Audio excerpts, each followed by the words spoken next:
Don't download OneVest retirement investing app before watching this. If you're thinking about OneVest for retirement investing, hold on for a second. Many people assume it's the perfect long-term solution.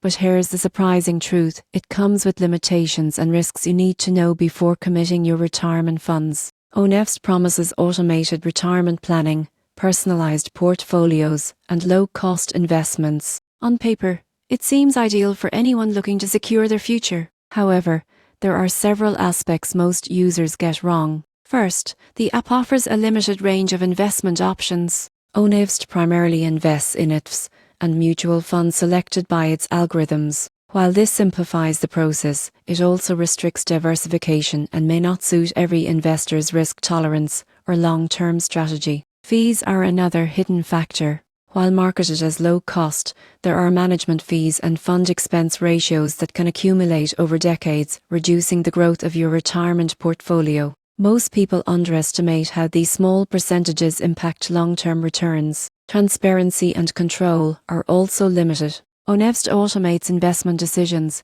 which is convenient, but it doesn't provide deep insights into portfolio allocation or advanced tools for tax optimization. Investors who want more control or personalized strategies may find it restrictive. That said, OneVest has positives. The app is beginner-friendly, making retirement planning accessible for first-time investors. It offers goal tracking, automatic rebalancing, and educational content to help users understand retirement investing. In conclusion, don't download OneVest if you expect a fully customizable retirement platform or complete control over your investments. It's best used as an entry-level solution for beginners seeking guidance and automation. Understanding its limitations ensures your retirement planning is both informed and realistic, helping you avoid surprises down the road.